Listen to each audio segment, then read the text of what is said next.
Hi, I'm Bob Orr, and this is Washington Unplugged. Today we're talking about the U.S. space program.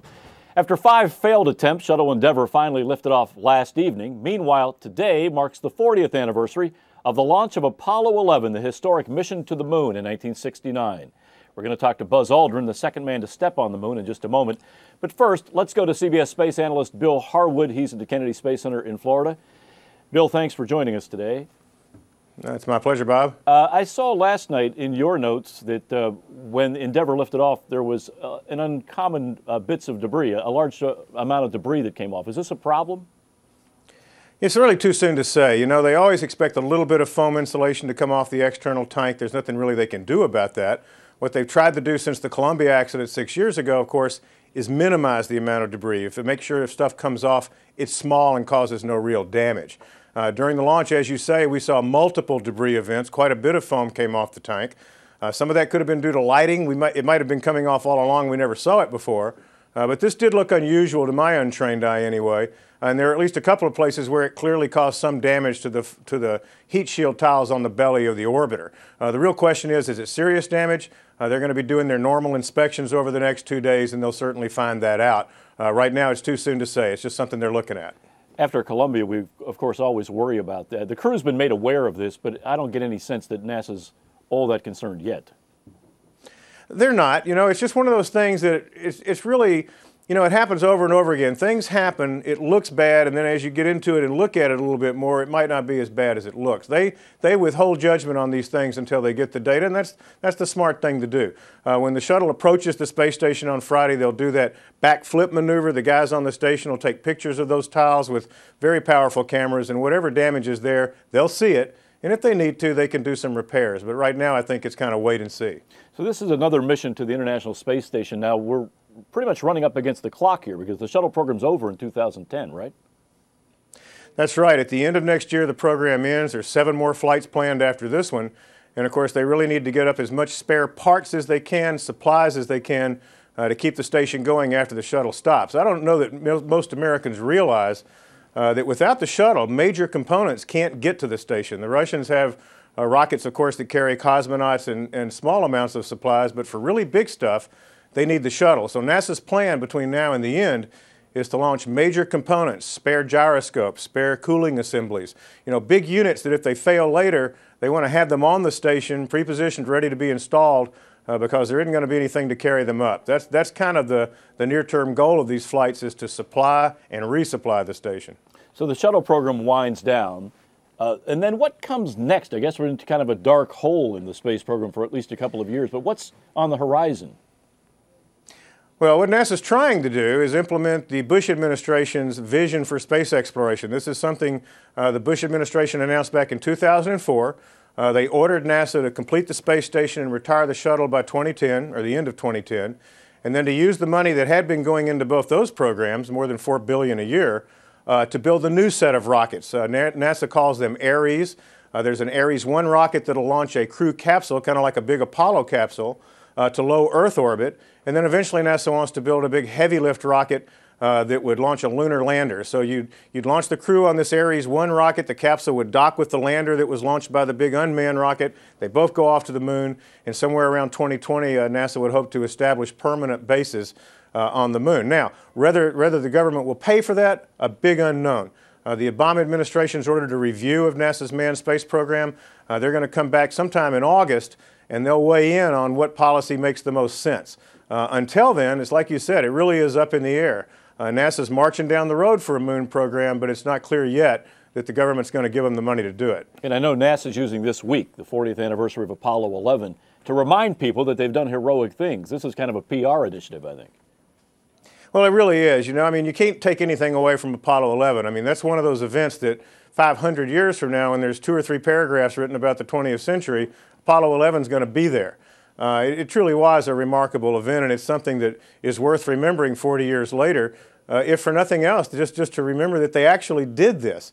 When you look at how difficult it is to do anything in space, imagining going to the moon with capsules using computers that really didn't have the computing horsepower of a modern cell phone, it's really staggering they were able to pull it off and not have any accidents along the way on the moon.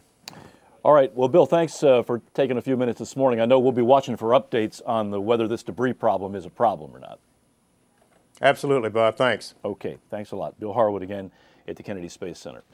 Well, Buzz Aldrin became an instant worldwide celebrity 40 years ago this week when he and fellow astronaut Neil Armstrong became the first two men ever on the moon. Dr. Aldrin's at the Kennedy Space Center in Florida to mark the anniversary of that triumphant mission. And a short time ago, I asked him what he's doing to celebrate. Well, we're here in sunny Florida at the Kennedy Space Center, wonderful Saturn V museum, and it's just beginning talking to quite a few people around the world, or around the country anyway, and I'm about to be joined by a number of other Apollo astronauts who are down here to celebrate the liftoff. Just about exactly 40 years ago today. And it's kind of the beginning of a week-long set of activities, and then some international celebrations over in Europe. But it's quite a reunion type of activities, bringing the crew together in Washington, D.C. a few days from now. And we hope to visit with the president and have some wonderful celebrations.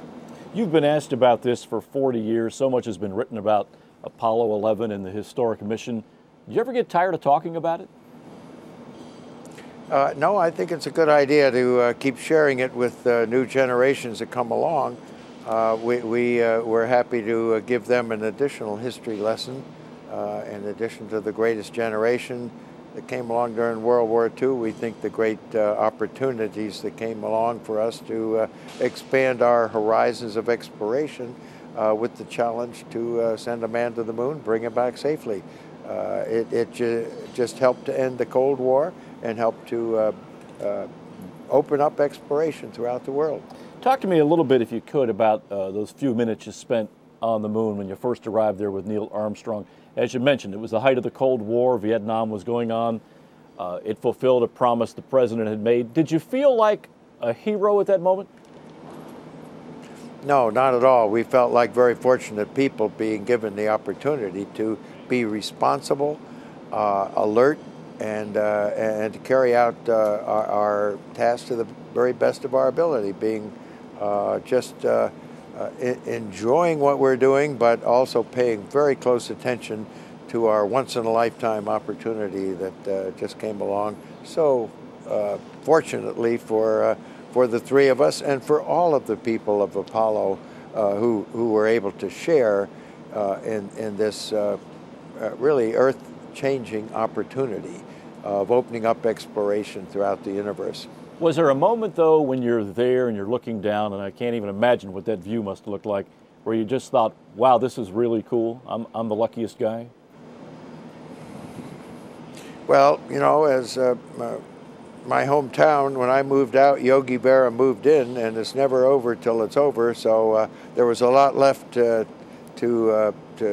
successfully complete the mission. We had to leave the Earth, we had to rendezvous, we had to land back in the ocean, and then the celebrations began around the world. So it was really a very momentous time period for us as individuals and for the world. Are you concerned at all, though, in the 40 years since, that the interest in the space program has flagged a bit? The shuttle program didn't really capture the imagination of all that many people. Of course, we had the twin tragedies there. And now there's a very uncertain future for NASA. What are you worried about? Well, Apollo was such a pioneering effort. It was never intended to be sustaining presence on the moon, and we had to terminate that at the right time. 6 out of 7 successful landings, and we chose to move on and define a new program of reusable spacecraft anyway. With the space shuttle, took a little longer than we thought it would. Didn't quite live up to expectations, but we defined the space station, and we're now completing that. We've got 6 people up at the International Space Station, and we've only got 3 orbiters left. So it's time to move on back into exploration, and I think right now with the new administration, we are wisely reevaluating the path that we've chosen, and to see whether we need to revise that in some way.